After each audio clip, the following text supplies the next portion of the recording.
Captain Hindsight, the hero of the modern age. Once a reporter for the national news, Jack Brolin always had a knack for hindsight. Welcome to Watch Mojo, and today we're counting down our picks for the top 10 times South Park made fun of superheroes. Ah, Mysterion, thank God you've come. What news do you have? There's some graffiti on the bridge again.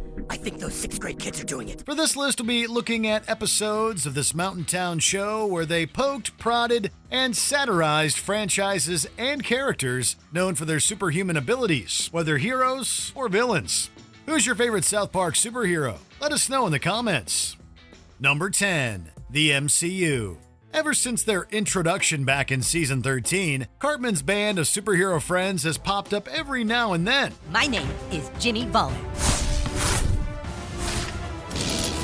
And I am very fast. However, their return in season 21's franchise prequel episode served two purposes. For one, it was a perfect tie-in to South Park's latest video game, The Fractured But Whole. But more than that, it takes a good jab at the MCU by mocking the phased approach of their movies and TV shows. One look at Cartman's blackboard and you'd swear you're looking at alternate names for the entire Marvel catalog. It's a great satire of the complexity of superhero franchises. And as an added bonus, they give us one of Butter's best villain plot lines yet. Butters, you're not looking at boobies again, are you? No, Dad, I'm not looking at boobies. Number 9, Bane. Poor Ike.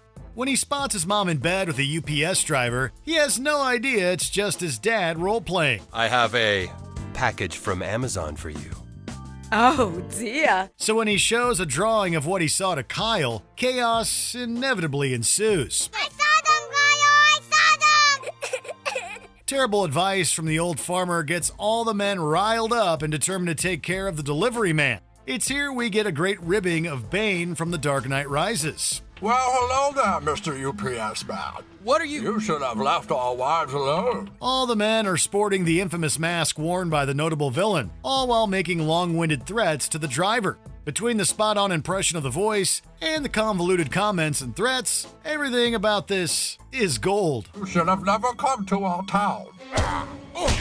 A man's wife is his life, Mr. UPS man. Number 8, Black Panther. There's rumors that I said it was a structural mess, that the rhinos were really stupid. Given the box office success and the cultural impact of the film, it's hard to knock anything about Marvel's Black Panther. However, that doesn't stop South Park from using it as a means to gauge racism. Cartman becomes convinced his disdain for the movie is why he failed a math quiz when he copied his answers from one of the only black kids in town, Tolkien. The rest of the episode plays in the idea that if you weren't a fan of Black Panther, you're racist. That's what this is all about, isn't it? You hate yourself for seeing through the mirage like I did, and that's why you wouldn't let me cheat off you! It's certainly untraditional satire and definitely slams home the idea of assumptions when it comes to movie choices. $1.3 billion domestic box office, a milestone for African Americans. Number 7, The Matrix. All right, are we clear? We're clear!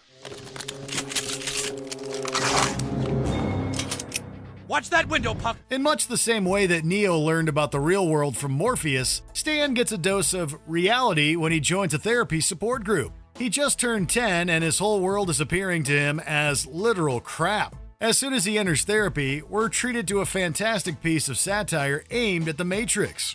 Sure, we get to see all the typical players from the memorable films, but the brilliance of this parody extends far beyond that. We found a way to make it stop, Stan. Now are you interested or not? The Doctor's conflicting answers to Stan's questions clearly mock the overuse of supernatural elements in movies like this, all while berating him in the process. It's a Matrix parody that even exceeds their crack at the architect back in Season 8. Who are you? I am Walmart. You? Number 6, Superman. I have chosen each member of this elite group of supervillains for their outstanding treachery. The late Christopher Reeve made his mark on pop culture history when he helped make people believe a man could fly.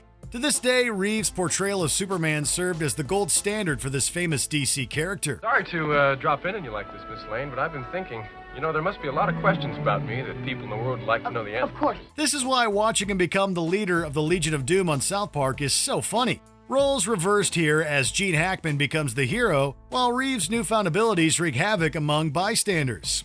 The entire episode drips with irony from beat to beat, until eventually Reeve himself ends up in the Phantom Zone, seen in the original first 2 Superman films. You haven't seen the last of me, Hackman! Number 5. Anime Ninjas. When the boys get their hands on authentic ninja weapons, the viewers are given a treat for the senses. It's all right, boys. Don't cry. I'll just go pack these up for you, okay? Cutting between the show's iconic look and an anime version of our characters, we get to see what that might look like on them.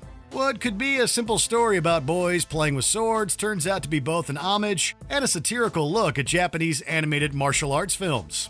The animation is stunning, but the laughs come on a dual front. Ninja positions. Hello, Craig. The entire Butters fight and subsequent injury are hilarious to watch. Equally funny is the side-splitting action music, which clearly pokes fun at the genre's bad translation for English-speaking audiences. Let's fighting love. Let's fighting love. Number 4. Magneto and the X-Men. Prepare, little town. Prepare for the greatest supervillain you've ever seen. Professor Chaos! Butters, time for bed.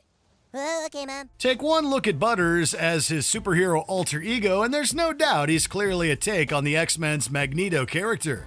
The mask and cloak may be silver, but there's no mistaking who he's meant to be mocking. Appearing first in Season 6, Professor Chaos would resurface several times, including in some of the episodes we've already mentioned.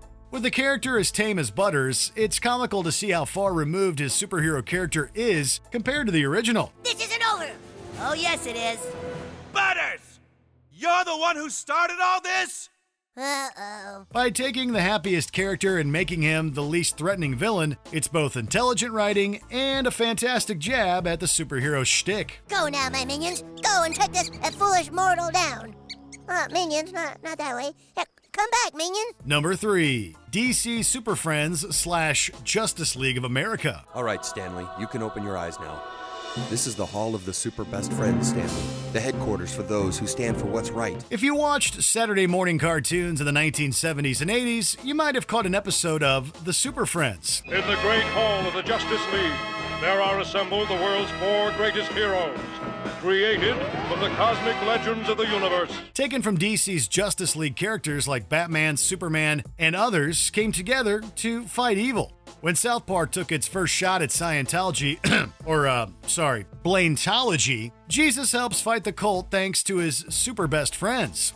Made up of several notable religious leaders, their headquarters looked strikingly similar to that of DC's Hall of Justice. The back half of the episode plays out like the DC show, but with a far funnier set of heroes. Using his power of Taoism, Lao Tzu becomes one with the giant stone John Wilkes Booth. Who didn't want to see Jesus put his carpentry skills to good use? Number 2. Superheroes and supervillains in general. Imagination.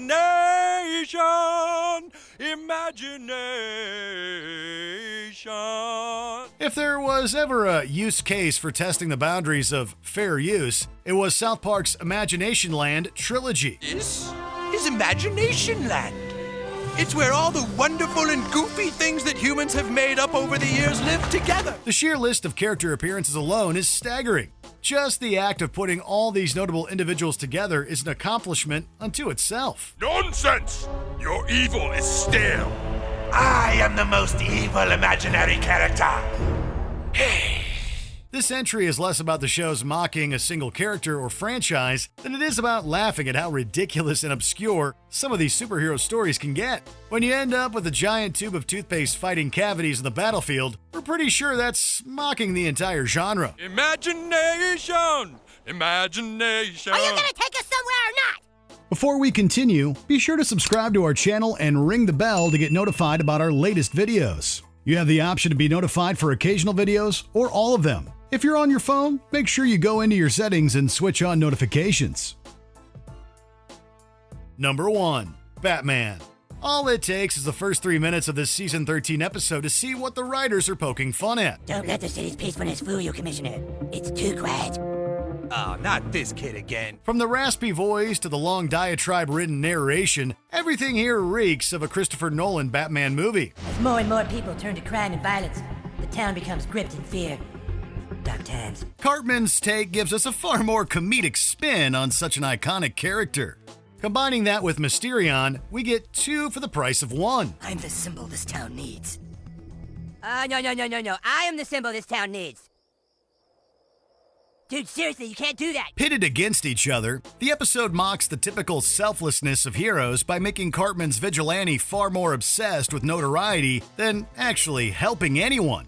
This would play out even further in subsequent related episodes, but it all started right here. Mysterion, if Cartman's gone, why are we still calling ourselves Coon and Friends? Because it pisses Cartman off beyond belief, and I find that extremely funny. Did you enjoy this video? Check out these other clips from WatchMojo, and be sure to subscribe and ring the bell to be notified about our latest videos.